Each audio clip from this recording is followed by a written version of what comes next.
Hey, good morning everyone. Good to see you again, my fellow fantasy football freaks. Welcome to Thursday BnB, the only fantasy football show that takes place from the comfort of my own bed. At least since I canceled football sexy time. Tonight, we've got a big game and a battle for AFC West supremacy. It's the Los Angeles Chargers hosting the Kansas City Chiefs. Wait a sec here, is that right? You gotta be fucking kidding me, really? No fucking way. I'll be damned. I didn't think they could have a Thursday night game this good. Shit. Well, Christmas has come early as we have a potential barn burner on our hands. On a Thursday night even. So I'm firing up just about everyone in this game.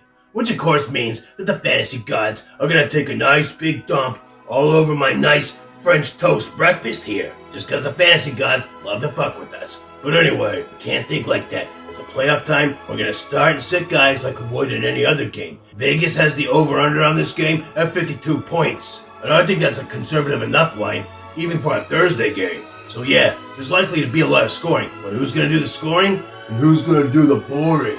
We'll get to that in just a sec. Real quick though, I want to thank those of you that pledged or donated, getting those drawings into the Grandrpize Giveaway while helping this show stay alive and helping underprivileged children, as half of all pledges and donations this month are going to Dornbecker Children's Hospitals. If you haven't donated yet, now's the time. More on that and how you can win this here signed DeAndre Swift jersey after the show. Little hint. Putting up pledges and donations is your quickest way and best way to get entries. And please, if you haven't yet, smash the like button, smash that subscribe button, ring that bell so you're notified whenever my shows come on. You don't want to miss one. And of course, share this with everyone you know. 'Tis the season, right? Anyway, let's sink our teeth into this juicy-ass fantasy point-filled game. Cause it's time for bitches and bumps, bitches and bumps, bitches and bumps. And my bump for the home team Chargers is Mike Williams. Yeah, he was a bust last week, and he's been pretty hit and miss in a lot of games. But Keenan Allen's coming back this week, and I think he gets a lot of attention from the Chiefs secondary, leaving Williams open to burn the Chiefs DBs for a touchdown or two. In week 3 against the Chiefs at Arrowhead Stadium, Mike Williams made the KC secondary look like the cast of Walking Dead. And I ain't talking about the ones with the speaking parts, unless you count as a speaking part. That actually wasn't too bad of an impression. Anyway, he burned those bums for his second best fantasy point performance of the season, putting up 122 yards and 2 touchdowns off of 7 receptions, scoring over 33 fantasy points in the process. Now obviously I know that Mike Williams cooled off since then, but he was starting to heat back up until Keenan Allen went out last week. Thing is, Mike Williams doesn't have what it takes to be the lead guy. He's a long bomb, touchdown threat, and a damn good one too. He's never been a solid route runner. He's never been the over-the-middle slot guy. That's all Keenan Allen. Mike Williams is basically Deshaun Jackson. But with Keenan Allen coming back and getting all the attention, Mike Williams could put up some big numbers in this game. He thrives as the other guy, not the guy. So this week, with Allen back as the guy, I'm going to give the other guy, Mike Williams, a bump up this week. Now, let's tuck into this breakfast here. It's looking pretty good. I got a French toast with a little blackberry syrup and some fresh blackberries on it. Yeah, good shit. Oh, damn. Homemade blackberry syrup. Doesn't get better than that, right? And of course, it's a holiday season, so you got the little cutie. And man, I'll tell you something. I love sinking my teeth into a juicy little cutie.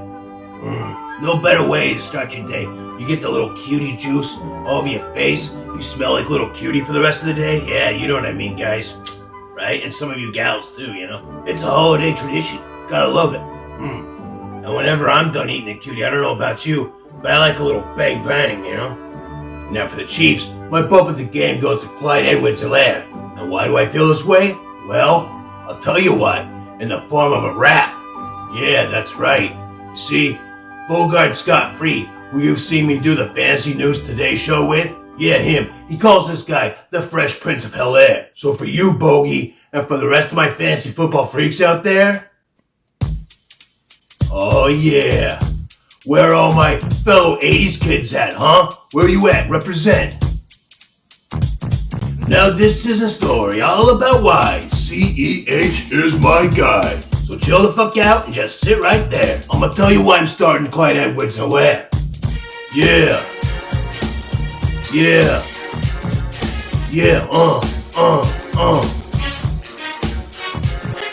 against Philadelphia in week 4, Clyde put up his best fantasy score, over 19 points and over 100 yards, finally looking like a superstar.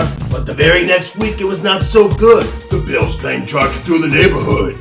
Clyde hurt his knee and you all got scared and said, should I drop Clyde Edwards-Helaire? I said no way, cause when he comes back, he's gonna be a stud, so don't drop him, that's whack. If anything, he's been better since he's returned, so if you sit him, get it, you're gonna get burned. L.A. gives up the 5th most points on the season to wide receivers, and that's another reason in the fantasy kingdom it would only be fair to give the bump up to Clyde Edwards-Helaire. Oh fuck, how the fuck does he do that without hurting his neck? Jesus fuck, damn. Anyway, that right there may have been the greatest moment in Thursday BnB history. Hell, that might be the greatest moment in fantasy analysis history. I mean, how the fuck am I supposed to do the rest of my show after that? Oh well, gotta press on. Got more to cover. So when you're done rewinding and listening to that a few times, I got some sleepers for you. For the Chargers, I think Donald Parham could be a very sneaky play this week. And since he's only 1% owned, I'm making him my double deep danger dive of this game. Jared Cook is on my shit list, but until yesterday, he was also on the injury report. Now he's gonna play, but I think his quad's still bothering him. So I can definitely see the Chargers bringing in their younger, more studly tight end to give Cook some relief. You see, every once in a while, Donald, I over-enunciate my last name, Parham, puts up a 12.9 fantasy point game. Exactly, I know, it's weird. Well, look at his stats in PPR, you'll see what I mean. Anyway, I think he's due for another one here pretty soon. And with Cook banged up, I think it might be a good idea for the Chargers to hold him back a little bit, especially on a short week and when they're playoff bound. So we might see a little bit more of the young stud Parham. But even if not, Chiefs are bottom 10 against the tight end position, and they've given up good fantasy numbers to at least a couple of tight end duos, like Ingram and Rudolph, and then earlier in the season, Ertz and Goddard. Listen, I'm not saying to start them unless you're in a 16-team, 2 tight end league, or you've got a tremendously oversized pair of balls. But in daily fantasy, in showdown mode, or at superdraftpro.com/the fantasy TyRant, you could be a killer value play, worth a look at least. On the other side of the ball, I think that Mecole Hardman could have one of his elusive, fantasy viable days. The Chargers don't give up a lot to the wide receivers, but this is the Chiefs, and it's Patrick Mahomes. And in this game, what's likely to be a high-scoring affair, it's all hands on deck. Thing is, Tyreek Hill and Travis Kelce are likely to get most of the attention from the secondary, which is exactly what happened in week 3 against LA, where Hardman actually outscored Tyreek Hill, putting up 12.5 fantasy points, a solid flex performance. And I can see the same thing happening here, with Josh Gordon out on COVID protocol. Hardman only has Byron Pringle to contend with, because DeMarcus Robinson ain't done shit. Out of all of them, Hardman is definitely the best bet, and the safest play. Another sneaky DFS play here, I think. Get some more of this breakfast going. I made this French toast. Dude, it's good shit. Hey, if you're ever in the Portland area, come see me. I make a great breakfast. Making some French toast, some like O'Brien potatoes, and the best goddamn scrambled eggs you've ever had. Some more of this little cutie here, you know? Of course, I can't neglect the little cutie, you know?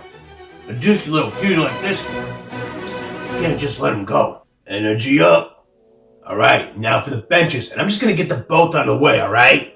I'm benching both teams' defenses. Yeah, both defenses have been heating up lately, and yeah, I'd like to stash both of them for the playoffs, because, you know, they've got some pretty good matchups coming up. But for this game, Now, could it be a high-scoring game and the defenses play well? Yeah, sure, but I don't think that's going to happen. And in fantasy football, we're playing for what's likely going to happen, not what could happen. These two teams combined for 10 fantasy points back in week 3 when they faced each other. And that was all on the Chargers' end. And don't even expect that much this week, as Mahomes is playing better right now than he was in the beginning of the season. And if you've got these defenses, hold on to them, because they've got some great matchups in the playoffs. Just don't start them this week. Cut some fat from your team, stream a D this week if you have to. Hey, it's the playoffs.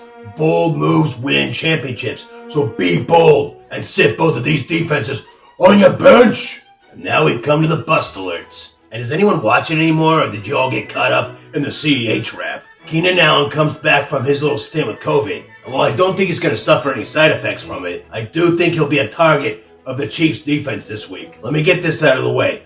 In no way am I suggesting that you're going to sit Keenan Allen. But in a divisional game like this, where it's all hands on deck, where there's so much to play for, I might have to stretch it a little bit this time. All I'm saying is I wouldn't make him a captain of my DFS showdown. And if you're absolutely fucking loaded at wide receiver, and he's like your third or fourth or fifth guy, and one of those other guys has a great matchup, and you've got no other place for Allen to start, then yeah, I think sitting him could be the right choice.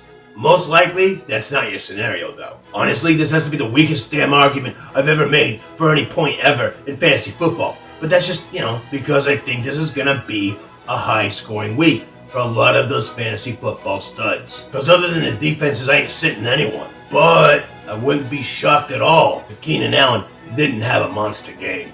Damn, this is one of the best damn breakfasts I've ever had. Alright, I'm sorry, I'm gonna take some time. Yeah, that's right, I'm gonna fucking finish this shit. I'm gonna finish off this little cutie too, get that cutie juice everywhere. There you go, all done, guys.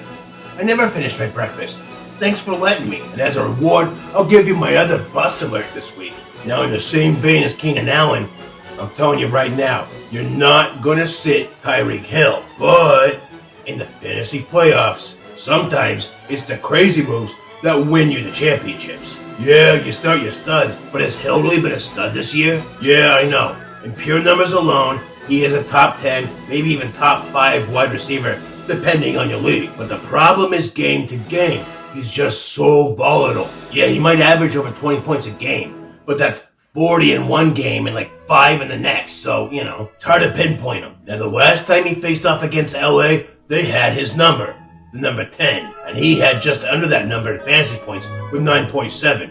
Ugh. Again, I'm not going to sit him in any leagues that I have him in, because a monster game could always come out of nowhere, but I ain't starting him as my captain in DFS just in case. And I wouldn't be surprised if he had a less studly game this time out. Just don't sit him and then come to me when he has a good game and get all pissy with me because I told you to sit him, because that's not what I said at all. I'm saying, if someone set up the bust in this game, it's Tyreek Hill. Don't go doing some stupid shit like sitting him though. So there you go, freaks. I know, kinda went downhill after that rap, but other than defenses, you're just gonna start everyone, okay? You're likely gonna be happy with what most of the players get you. And I told you which ones I'm less confident about. Now do what you will, but I hope that helped, at least a little bit. And no matter what happens, I bet my life that we're gonna see one hell of a game tonight. And that's a rare thing to say on a Thursday, so enjoy it. Please like, share, and subscribe. Don't forget to sign up on Patreon or donate via one of those links in the description. And remember, for each dollar that you pledge or donate, you get an entry to win this signed DeAndre Swift jersey. I mean, even if you ain't a Lion fan, Swift's a great player, so one of these days, this is gonna be worth some dough. So help yourself while you help me and underprivileged children all at the same time. And if you can't afford to donate, no big deal. I get it, I've been there. Or maybe you're just a big asshole and you don't give a fuck.